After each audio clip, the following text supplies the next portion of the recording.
Bonsoir à tous, ravi de vous retrouver en semaine mais également le week-end car l'information c'est 7 jours sur 7 sur Monaco Info. Au sommaire aujourd'hui, du sport et le calendrier serré de l'AS Monaco Basket. Les hommes de Mitrovic s'envolent demain pour une semaine de road trip et 2 matchs coup sur coup en Eurocup. Nous en parlerons avec Damien Inglis juste avant le départ de l'équipe. Comment les communes sinistrées se relèvent après le passage de la tempête Alex. 2 mois et demi après avoir été dévastées, les vallées se reconstruisent doucement grâce notamment à une forte mobilisation et solidarité. Le maire de Breil-sur-Roya, Sébastien Olaran, sera avec nous en duplex. Mais avant cela, les ballets de Monte-Carlo sont de retour sur scène. Plusieurs dates sont programmées jusqu'à début janvier au Grimaldi Forum.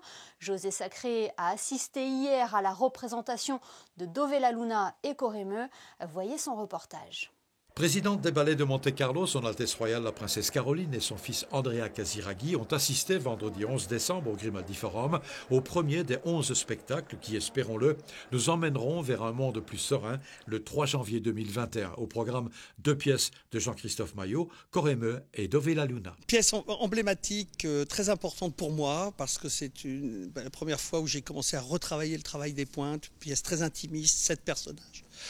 Dédiée à la princesse Caroline, c'est une pièce qui lui appartient de cœur. Et puis très touchante pour moi parce que c'était au moment où mon père était en train de s'en aller. Et il y avait cette notion d'attente, cette notion de... Il y a une forme de poésie. Créé pour l'inoubliable fête de la danse en 2017 par Jean-Christophe Maillot sur des musiques traditionnelles des Pouilles dédiées à la danse de la pizzica, Corremeux entraîne les 50 danseurs de la compagnie sur les rythmes enivrants de cette tradition musicale. Noi si dice chi balla la pizzica non muore mai, questo è un motto che ho inventato io, è un'energia spirituale che ti porta al di là di quello che è terreno.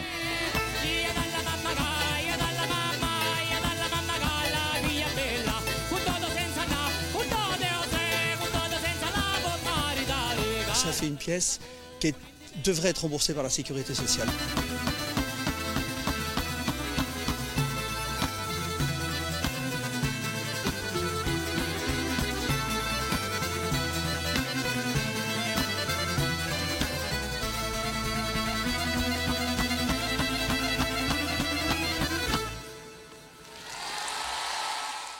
Et pour compléter ce reportage de José Sacré, sachez qu'à partir du 19 décembre, toutes les représentations des ballets auront lieu à 16h. Ceci afin de permettre à nos voisins français de venir assister au spectacle tout en respectant le couvre-feu. Le reste de l'actualité, c'est avec Sandrine Nègre. Bonsoir Sandrine. On débute avec de la Formule 1 et les qualifications du dernier Grand Prix de la saison, le Grand Prix d'Abu Dhabi. Oui, le pilote monégasque Charles Leclerc de l'écurie Ferrari sera 12e sur la grille de départ du circuit de Yas Marina, nouveau Grand Prix de Formule 1 à Abu Dhabi demain. La raison notamment cette pénalité de 3 places appliquée ce week-end mais qui avait été acquise à Bahreïn. Max Verstappen s'élancera lui en pole position. À noter que ce Grand Prix signe aussi le retour de Lewis Hamilton qui avait contracté la Covid-19. Et ce Grand Prix à suivre dimanche dès 14h10 sur Canal+, sera aussi le dernier de cette saison. Après la Formule 1, cette information concernant la Formule E et l'écurie monégasque. Nouvelle étape, oui, dans l'histoire de l'écurie Rocket Venturi Racing. Étape dans les mains de Scott Sweet et José María Aznar Botella à la tête d'un groupe d'investisseurs américains. Suzy Wolff continuera dans sa mission de directrice du team aux côtés de Jérôme D'Ambrosio, récemment nommé directeur adjoint. Le président de Venturi, Gildo Palanca Pastor, a déclaré, je le cite, « Nous avons un nouveau groupe d'investisseurs avant-gardistes qui, comme moi, voit et ressent le potentiel de la discipline et de l'équipe. » Le compte à rebours est lancé, plus que quelques jours avant de connaître le palmarès des Pist & Sport Awards. À partir de lundi et jusqu'au 18 décembre, les sportifs seront à l'honneur à travers les Peace and Sport Awards. Chaque jour, de manière digitale, nous pourrons suivre qui remporte l'award cette année dans une catégorie en particulier. À titre d'exemple, le 14, il s'agira de la catégorie Programme pour la paix par le développement du sport. Mardi, c'est le nom d'une personnalité sportive qui sera dévoilée. Elle se sera distinguée par une action innovante. Nous suivrons bien sûr pour vous ces distinctions distinction. Mais sachez que de votre côté, vous pouvez suivre tout cela sur le www.pis-sport.org. Et nous restons dans le domaine du sport avec du basket. Défait samedi face à la Virtus Bologna. La Roca Team est quand même qualifiée pour le top 16 en Eurocup. Justement, les joueurs de Mitrovic s'envolent demain pour une semaine de road trip avec 2 matchs au programme contre le Lokomotiv Kuban Krasnodar et le Lietkabelis. Nous avons profité d'un dernier entraînement à la salle Gaston Médecin pour contacter un des ailiers forts de la Roca Team. Bonsoir Damien Inglis. Bonsoir. Tout d'abord, est-ce que la défaite de mercredi soir face à la Virtus Bologna a été digérée ? Je crois oui. De toute façon, on n'a pas le choix. On a d'autres matchs qui arrivent. C'est le métier. Malgré la défaite, vous êtes qualifié pour le top 16. C'est une satisfaction. Bien sûr, c'était l'objectif. L'objectif de ce club, c'est toujours le titre, peu importe les compétitions dans lesquelles on est engagé. Donc ça passe par une qualification au top 16 et puis maintenant, là, les 2 matchs qui arrivent pour bien mettre le collectif en place. Voilà, il ne faudra pas négliger les prochains matchs qui vous attendent. Ah non, bien sûr que non, on est professionnels, on essaie de gagner tous les matchs qu'on joue et les 3 matchs qui arrivent, c'est des matchs importants quand même. Justement, est-ce que vous pouvez nous parler des adversaires qui vous attendent, que vous allez affronter coup sur coup ? Il y a le Loco qu'on a joué ici, qui nous ont battus ici. Donc on a un cœur de prendre notre revanche. On a fait un mauvais match ici. Des jeux chez eux. Après, il y a le Lietkabelis, une équipe de bas de tableau qu'on avait battu ici, 30 points.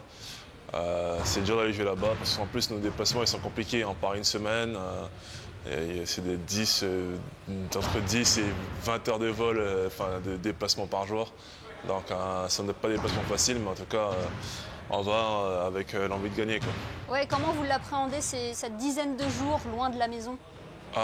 Compliqué, surtout pour moi, pour nous. On aime bien le confort de la maison et nos familles surtout. Mais bon, on est professionnels et il faut prendre chaque match à domicile à l'extérieur, on va le prendre au sérieux et voilà, on se concentre sur ça. Vous l'avez dit, vos ambitions en Eurocup, c'est le titre. La Roca Team avait déjà réalisé un parcours historique l'an dernier avant d'être stoppé par la crise sanitaire. Ouais, exactement. Donc nous on essaie juste de reprendre cette année là où ils ont laissé l'année dernière. On essaie juste de reprendre ce niveau d'exigence et essayer d'aller encore plus loin. Damien, c'est bon de retrouver un rythme, certes soutenu, mais un rythme normal dans une compétition ? C'est primordial pour nous parce que c'est compliqué de venir s'entraîner sans savoir quand la compétition sera. Donc savoir déjà juste quand sera le match, contre qui, et savoir un peu en avance quand même. L'enchaînement des matchs qui arrivent, c'est important, c'est primordial pour nous. Question un peu plus personnelle, Damien, vous êtes arrivé cette année à Monaco. Comment vous vous sentez au sein de cette équipe ? Très bien, du mieux possible.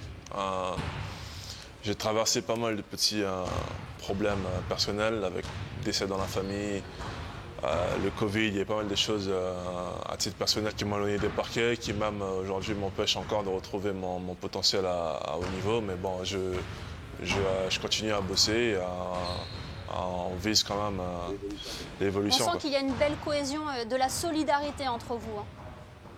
Ah, bien sûr. C'est très important dans le sport qu'on pratique d'être ensemble. On est 12 joueurs, 13 joueurs, donc c'est important que tous on se soutienne et qu'à tour de rôle, il y en a qui vont faire des mauvais matchs.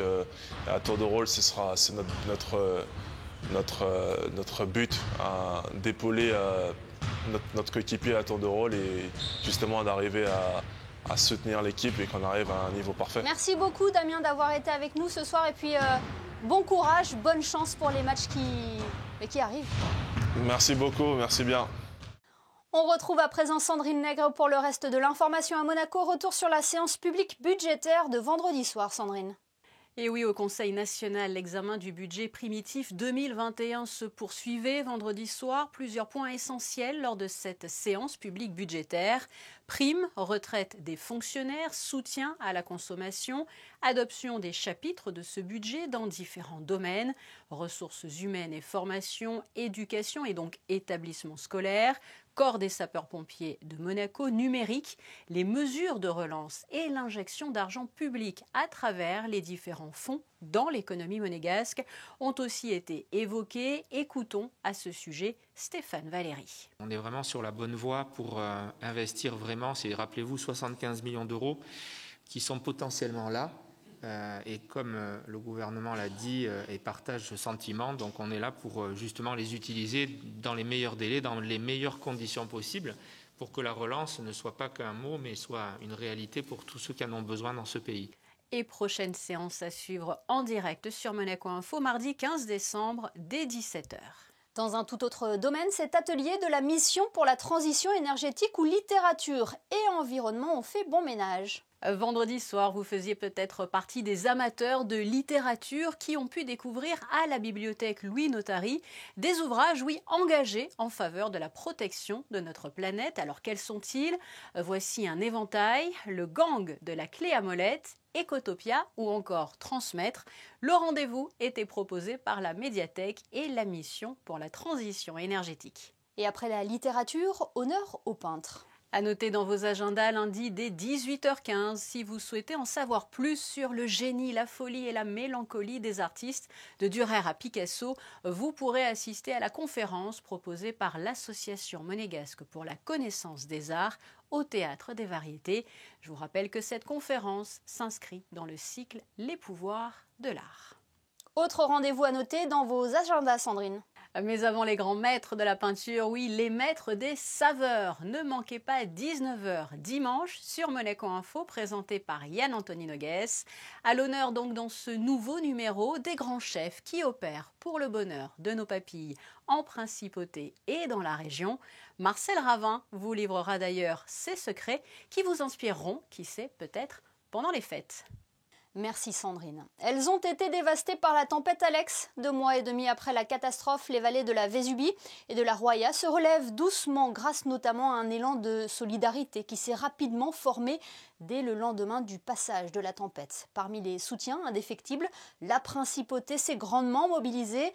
Dernières actions en date, la mairie de Monaco a offert des véhicules à la commune de Breil-sur-Roya et aujourd'hui, la Sûreté publique a mené une opération baptisée Samedi solidaire.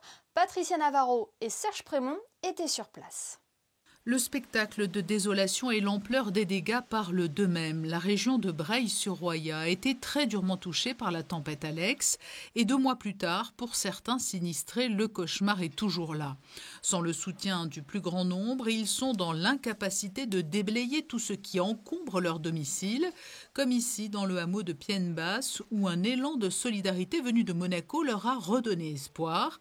À l'initiative d'un salarié de la Sûreté publique monégasque, créateur de l'application Aide une vallée, des bénévoles se sont spontanément proposés pour apporter une aide non négligeable. On a constaté que c'était très difficile de coordonner les sinistrés et les bénévoles. Les gens ne savaient pas où aller, où se rendre, chez qui se rendre et en quel nombre. Donc on a développé ça familialement, on va dire.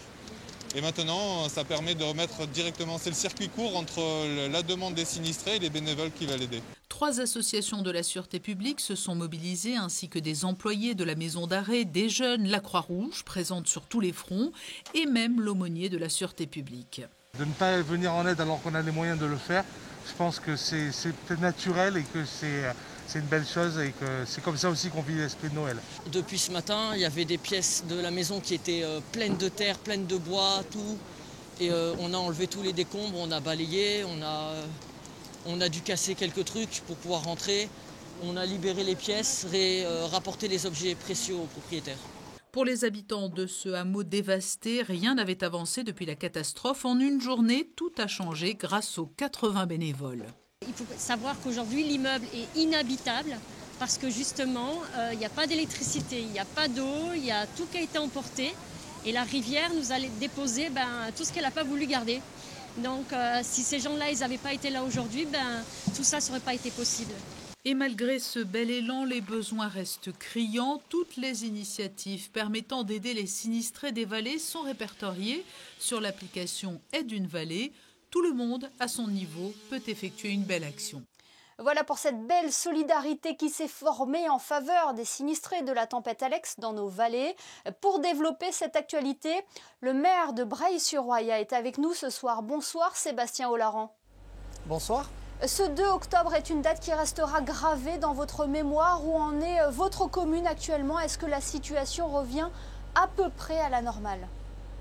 Alors on est en train de sortir progressivement de la phase d'urgence qui nous a beaucoup occupés et on commence à pouvoir entamer l'étape de la reconstruction.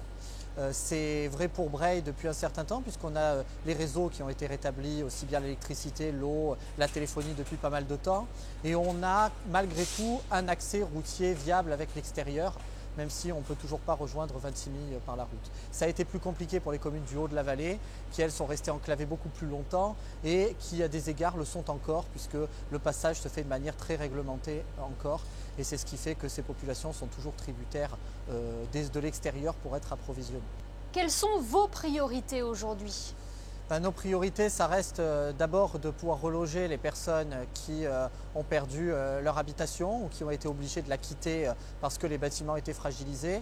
Alors aujourd'hui, on n'a aucune famille qui se retrouve sans hébergement, mais ce sont des hébergements qui sont provisoires et qui sont souvent à l'extérieur de la commune de Breil et de la vallée de la Roya. Et donc l'enjeu, ce sera de pouvoir proposer rapidement des solutions de relogement pour toutes ces familles et pour qu'elles puissent revenir et rester à Breil et dans la vallée de la Roya.